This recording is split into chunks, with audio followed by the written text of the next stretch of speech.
Hey y'all, welcome back to another episode of Foreigner Footy Files. I'm Natalia Pinkney, and this is episode 4, Take the Leap.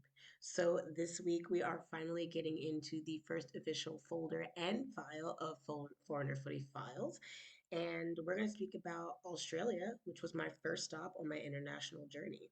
So before we can even touch on the football side of that aspect, let's rewind a little bit to some details and events that led up to me hopping on a plane and going as far away from home as possible. So, my senior year at Towson University, I finished up my last season of playing football, soccer, with the Towson Tigers, and as football is played in the fall, I had my entire spring semester of just living, learning. No, that wasn't an option. So I decided to take up running track. Well, not take it up, get back into it.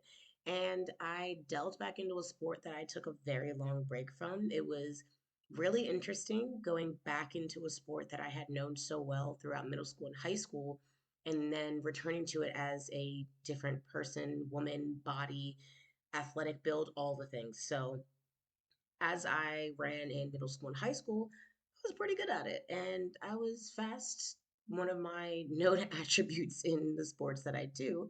And I just assumed, all right, I'm just going to hit back on the track, turn left, run as fast as I can, and have a good time.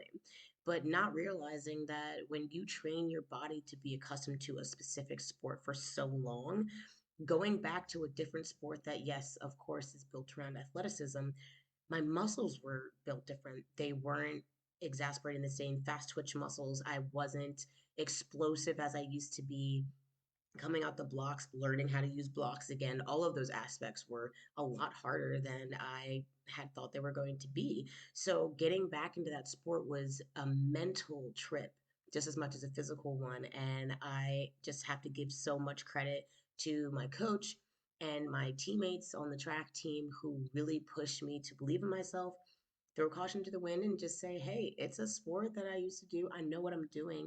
It's just not going to look the same.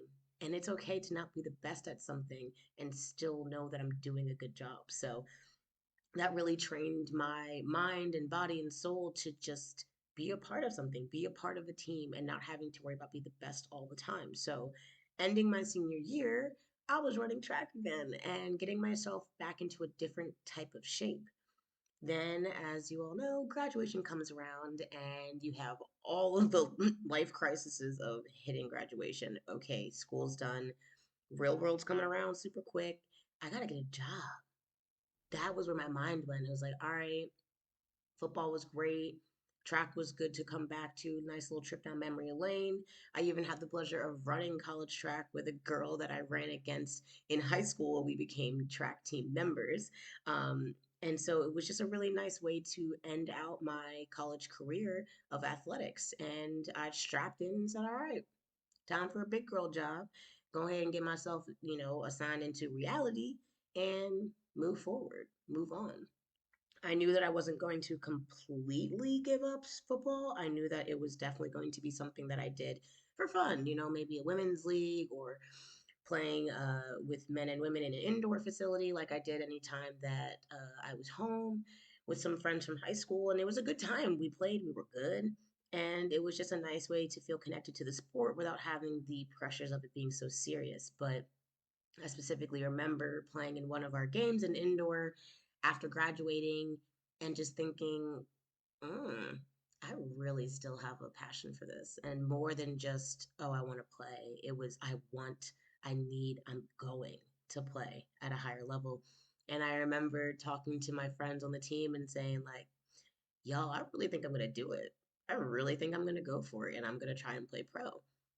And I ended up playing for a team called Philly Fever.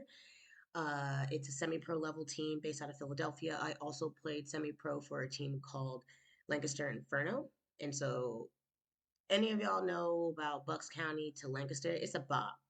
Like, it's minimum 2 hour drive. So I was making a journey to continue my career in football at a semi-pro level, hoping to go professional. Now, I played on that team in the summers while I was still in college. So no pay, just purely for the joy of playing football and looking to play at higher levels. and Philly Fever came around post graduation. And I was like, yeah, this is for me. This sport is for me. I am for it. And this is going to be a part of my life. So that didn't exactly work how I wanted it to directly graduating. And I got myself a big girl job. So I ended up working at my old high school, working with a group of students who needed special attention for attention and behavioral issues. So I was working with kids who had parole officers, working with kids who got detention a lot, working with kids who didn't want to be there, shouldn't be there, all the things that you consider to be troubled kids. And I hated that term. I hated that, looking at them through a small lens and just kind of labeling them as kids that people lost hope on. Because as soon as I started working with them, I realized that there was so much more to them than just not wanting to be in class or getting into a bit of trouble and now being on probation. I had a kid who had an ankle monitor. Like, it was real serious stuff. I had to learn how to address parole officers. I had to learn how to keep myself involved in these kids' lives, but with a respectable distance where I wasn't really becoming their friend. I was more of a supervisor to them, but I didn't want them to ever feel like I was a warden because that's what all they were used to, were people looking down on them, telling them what to do, how to live, how to think, telling them they weren't good enough. And that was something that gave me such passion to know that I could have a hand in helping these kids feel like they were worth something more than what they've told they've been worth. And so, to be honest, my first job coming out of college was great. I really enjoyed what I was doing. I had passion in it. It was in an area I was familiar with. I got to work really close to home. And I also, while working there, picked up coaching for the girls' soccer team, football team. I began working with my old coach who coached me while I was attending the high school, coming back full circle. And now I was being an assistant coach with her, along with being the head coach of the JV women's soccer team. So I took over a very important role in a lot of young women's football career of being a JV head coach. And that's one thing that they don't really tell you is that someone like me who was very blessed and fortunate enough to make the varsity team right at freshman year, the JV experience is just as important. And in our society, the way that things work, a lot of the attention, almost all the attention is placed on the varsity team, which makes sense. They're the ones that go to states and championships and districts, and they have all the titles. That is the team that gets the credit. But you have to remember that there's a JV team full of young women who are aspiring to hone their skills, get better, learn, discipline, and move up to varsity. Without a JV, you don't have anybody aspiring to work hard to make it to the top team. So being assigned head coach of that team was such an honor and stressful. Y'all, tell me why I had the great idea of promising these young women that for every win, I would bake them cookies. We didn't lose a game, y'all. And this is not a brag on me as a coach. This is a brag on them. We didn't lose. Those girls were dope.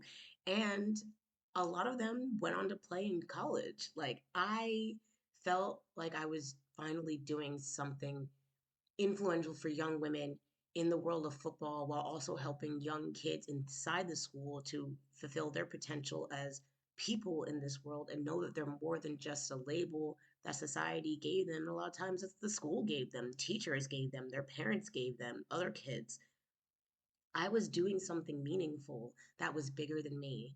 And that's what I wanted to do. It's what I still want to do. It's what I'm aiming to do in any aspect that I can. And I just felt like I was doing something in the right direction, but something was missing.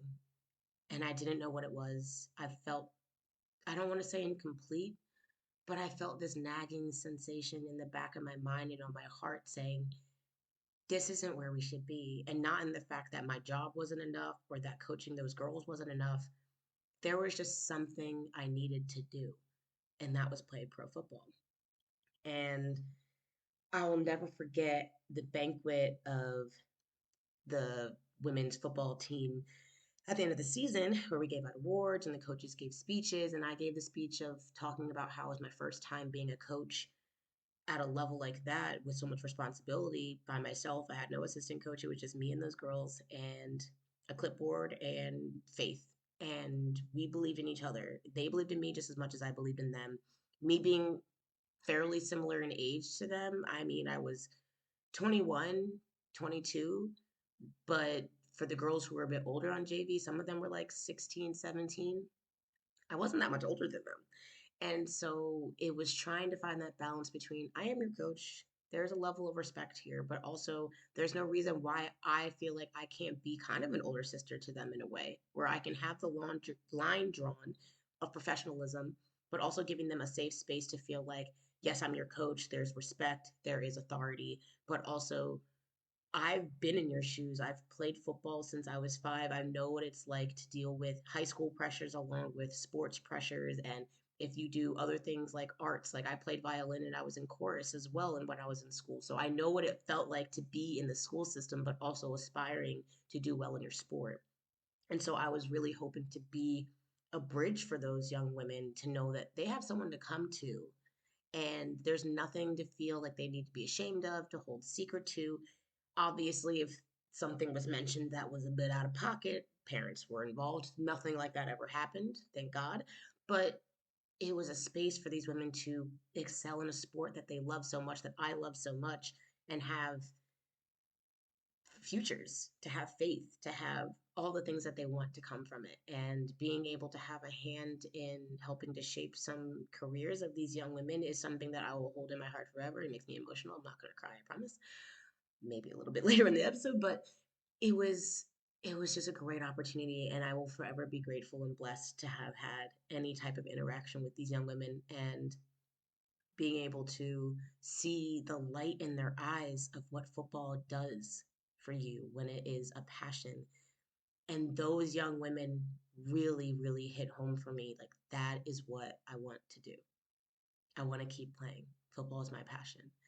So, as you know, as I said, football is done in the fall. So, going into winter, I then also got back into coaching track, which is a sport that I ran in high school. And I got in touch with my old track coach who's still there. And I said, hey, I want to be involved. I want to keep myself in shape as well. And I wanted to continue to help young women in athletics. So I started coaching with the indoor track team, helping with the sprinters because long distance is not my thing. Don't ask me to run anything more than 200 meters. I will quit. I threatened to quit in high school. I would have done the same as a coach. Don't do it. Anyway, so I began coaching the winter track team as well. And I'm coaching, I'm helping, I'm playing indoor with my friends, and that nagging feeling came back. It was like after the lights had gone down from the banquet with the women's football team, and I moved on to another sport. My job was going well. I'm connecting with those kids. I'm helping them stay out of trouble. Some of them actually were enjoying coming to school and looking forward to something for the first time in their high school career. And I just really felt like I was doing something important. But the nagging feeling came back, and it was bothering me. It was keeping me up, and I couldn't get rid of it. And so I started doing research. I really wanted to figure out what I could do to help my own future in football because as much as I felt like I was kind of leaving a responsibility that I committed to, I knew that I owed something to myself as well. I owed something to that 5-year-old little girl who put her first pair of cleats on and was kicking around a ball that was bigger than her, wearing jerseys and shorts that didn't fit, with little pigtails bopping up in my face. I owed something to her. I owed something to my inner child. And coaching and working at my high school brought out the truth in me that I wasn't done yet. And so did my research, started trying to figure out how do you even begin the process of playing professional sports overseas? One, without an agent, two, without a lot of money, and three, with no connections. Or so I thought, no connections. And talking with my dad about it, my mom, and looking into my friends' social medias who I had played club football with, who then went to college as well, and trying to follow them. And a lot of my teammates that I played club football with or high school football with were looking to play at higher levels. And I have a teammate of mine that I played with at Towson University, and she actually had trials with pro teams, and she, I believe, made it onto the reserve team of a professional team. And she inspired me so much because I thought I played with her. I've seen the level that she plays at, and I know that if I work my butt off, I can also achieve that level of accomplishment and I can maybe get signed by a professional team. And then the reality came and hit me again of playing pro football in the States as a woman, very deeply political, very money based, very who you know based, very agent based. I ain't had all that. That's just the truth of the matter. I may have had the skills to step in the door and maybe show that I had potential, but I didn't have all the other aspects. And so I felt, where do I go from here? So I contacted a bunch of friends that I may or may not have done a little stalking on social media and saw that they had played overseas. And I thought, this could be it, playing overseas. Why do I have to be restrained to the States just because, yeah, we have the best national team? Shout out to those women. But that's not the only option to play professional. There are other places in the world that have professional women's football and they pay them. So, 5 years ago, that was also a factor as well. Can I make a living off of it? So I contacted some old teammates. I'm asking who they know. Do they have any coaches' numbers? Because I refused to get an agent. Absolutely refused. I was like, I'm doing this by myself. And I'm going to ask any woman that I have to how they did it. And so I started getting contacts. I started getting club names, coaches' names, managers' names, numbers. And I just started hitting people's lines, their inboxes. I'm hitting up websites. I mean, you should have seen the amount of tabs on my phone and my laptop, just looking and looking and looking, trying to find something that felt right. And eventually, I was hearing back from some teams, and a lot of it was, oh, the window's about to close, or we don't have any more spots for visa players, or we don't think you're at the right level. And it was rejection after rejection after rejection. And that hurt. I was really, really inspired going into this process, doing the research, contacting old teammates, and trying to figure out how I can get myself overseas.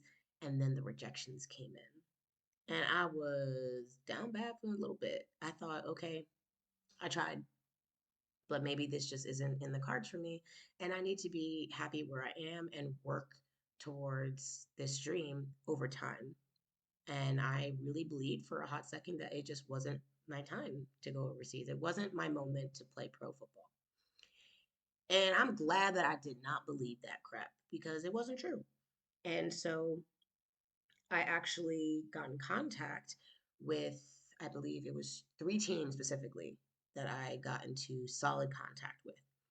And one of them, he said, okay, I'm interested in you. I'm going to contact the manager and we're going to see if we have a visa spot. And I was so excited. I was so, so excited to hear someone say that I'm interested in you and I'm going to talk to the manager. And if we've got a spot, we want you. And my heart was fluttering.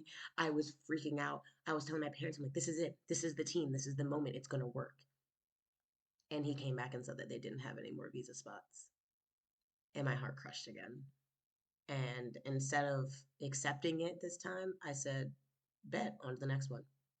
And so I talked to another coach. And this time it was Australia. And it was fruitful.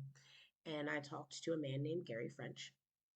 And he was, and then wasn't, and then wasn't, and wasn't. I think he currently is back with coaching the team of Souths United. And that is the team that I got in contact with.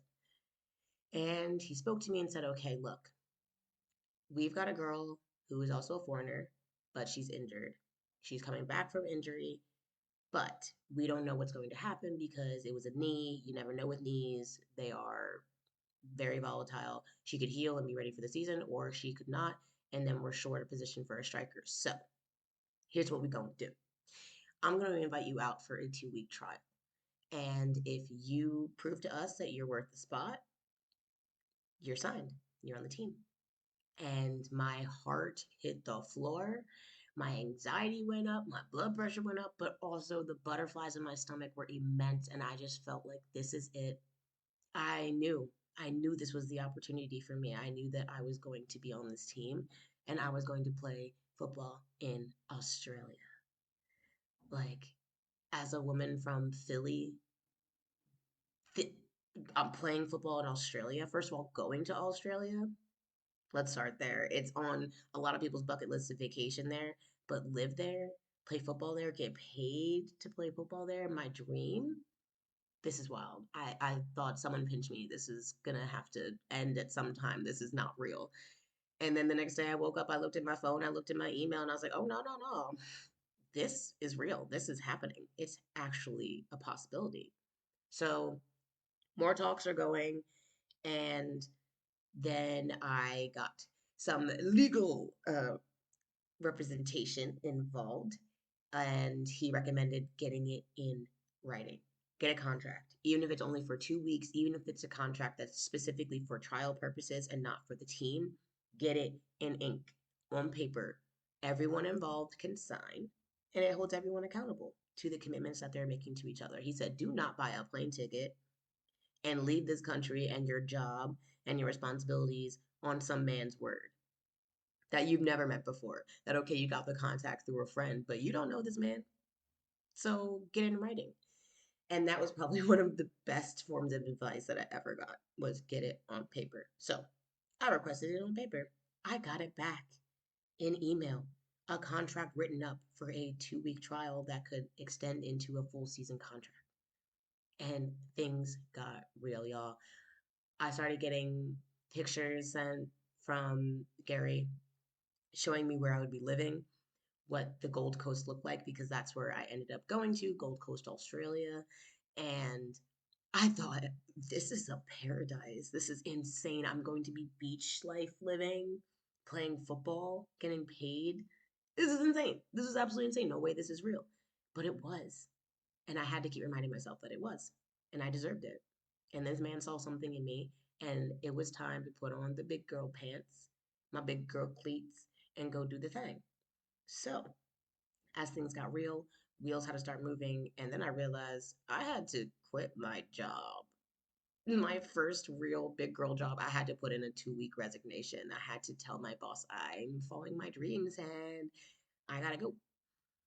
But that wasn't the hard part. The hard part was leaving those kids. Because as much as they inspired me to follow my dreams and to pursue something that I always wanted to do, I also had to let go of connections that I made to the people that gave me the heart to do this in the first place. So that was heartbreaking. That was very, very hard. I will never forget saying bye to my kids in my program, in the school, the soccer girls, the track girls, realizing that I had made true connections to young women and men that meant something. And I was really doing something bigger than me, but at that time in my life, it wasn't in the right space. I was meant to be somewhere else. And so I said, all right, do the hard thing. So I had to give my 2 week resignation. I had to start looking at flights. I had to say goodbye to my kids. It was an emotional time, y'all. It was hot, heavy, all the things. And as it got closer and closer to the date of me leaving, I had a going away party, and I had some of my closest family and friends coming to say goodbye. And that was when I really started to take some retrospective behaviors and think, I'm saying goodbye to people. And it didn't feel like a temporary goodbye. It didn't feel like the 2 weeks was going to be it for me. I knew that this was a goodbye party. Or, you know what? See you later. Because I was going to eventually end up back in the States. It was a see you later party, but it was real. I was really doing it. I was getting on a plane and I was leaving soon. And my very first football coach came to the party, and I'll never forget looking at him and thanking him. Ugh, try not to cry. Thanking him for believing in me since I was 5 years old and always pushing me to be the best that I could be and always reminding me that I was special and I was different in a good way, and that if I pushed myself, if I fought for myself, if I believed in myself, that I could do it. And so to hug him before the end of that party and looking at him and him saying, you did it and I'm proud of you and you deserve it, was emotional. And he was one of those see you laters that really reminded me why I was doing this. That It was something that I've wanted since the first day that I played, and now it was my time. So, fast forward to the contract being signed, the flight was set, the bags were packed. It was time to go. I had to set out on my mission that I set for myself and go to Australia to play football. Now, a reminder, I was going there to play what is considered semi-professional level in Australia. So I was not jumping straight to pro. I do not want to mislead anybody. I was playing in the NPL, well, the WNPL for women. And South was one of the top contenders, and Gary really wanted to give me a shot. So I was really going to put myself in the position to potentially play professional football in Australia one day. And this 2 weeks was my opportunity. So I took the leap.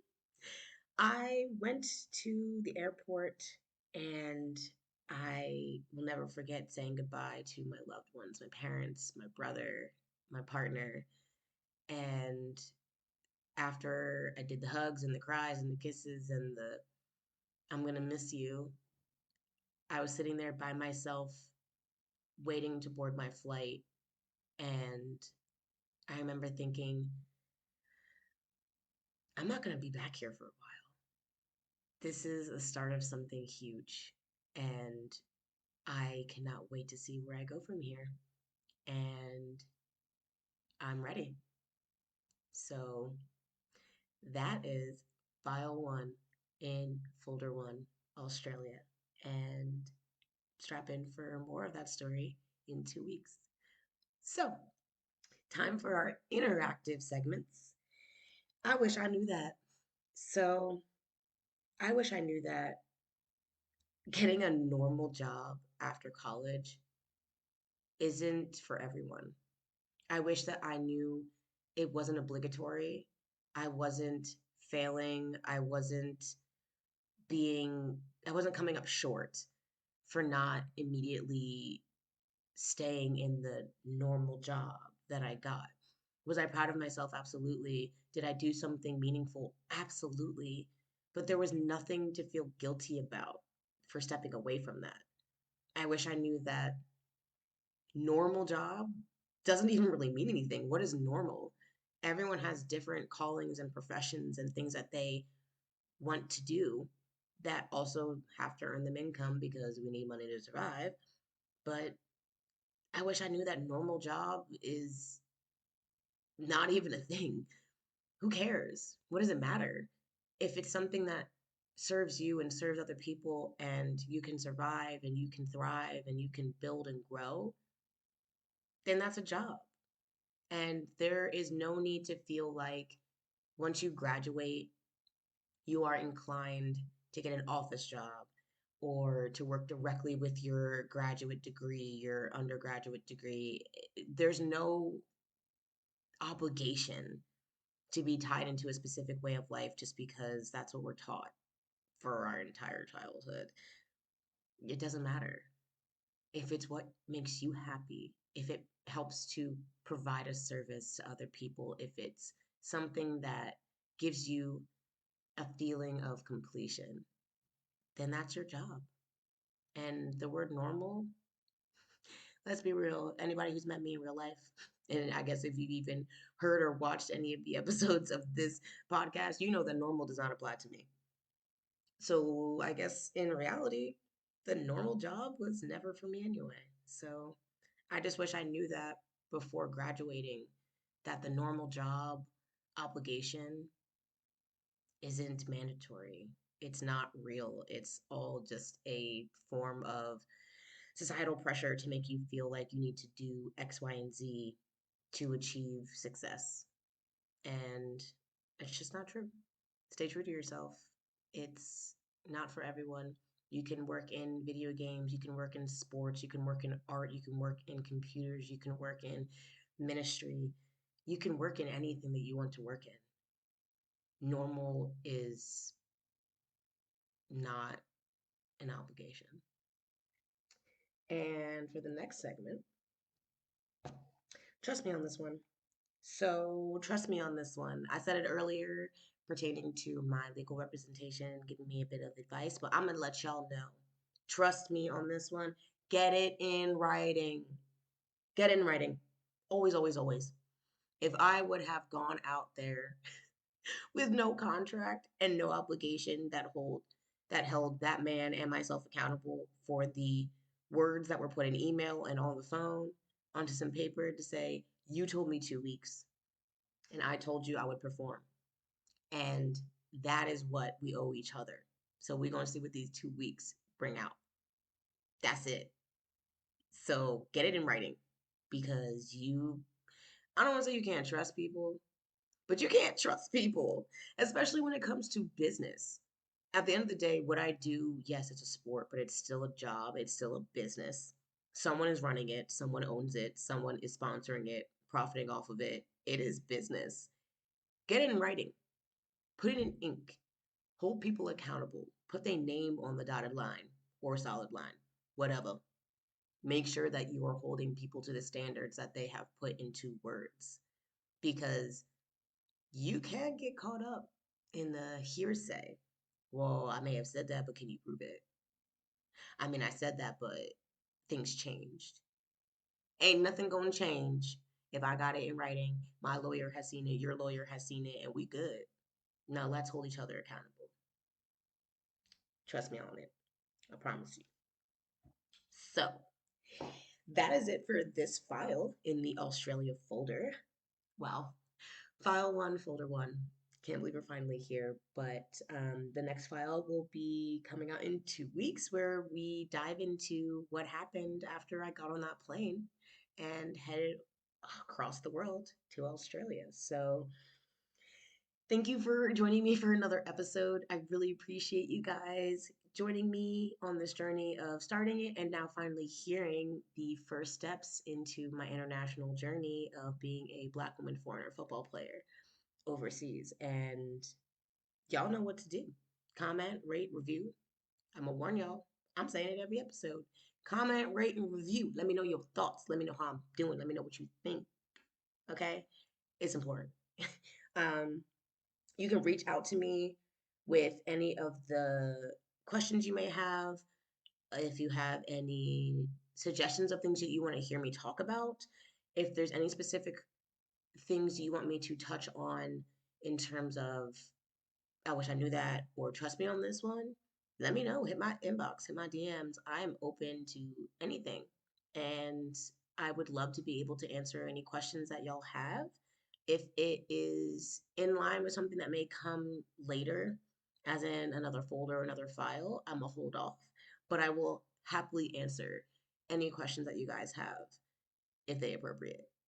So don't get crazy in my inbox. But you can reach me on the socials that are listed in the details of each episode posted on all of the socials that this podcast is listed on. So Spotify, Apple Podcasts, Amazon Music, Google Podcasts, the YouTube page. You can reach me on Twitter at Patalia Nankney. You can reach me on the public Instagram page for the podcast Foreigner Footy Files. You can request to follow me on my private Instagram page and Pinky. I am promising nobody I'm accepting you because I'm quite selective because it's my business. You can email me to the official Foreigner Footy Files email at foreignerfootyfiles at gmail.com. That is where I will probably be taking most DM'd questions just because it's a bit easier in email form. But you can also DM me on the Instagram page. I've already had a couple people coming up in the inbox asking me some questions. And yeah, that just about does it. So in terms of the YouTube channel, please follow, subscribe, like, watch the videos. The visual side to a lot of these episodes is going to give a bit more spice, a little bit more feel to the things that are being said, especially for the interview episodes. So go over there, do your thing, and support your girl on every aspect. Appreciate y'all. Yeah, thank you again. And I look forward to speaking to you guys in another 2 weeks where we get into Folder Australia File 2. Hopping on that plane. All right, y'all. Until next time, let's get it together. Bye.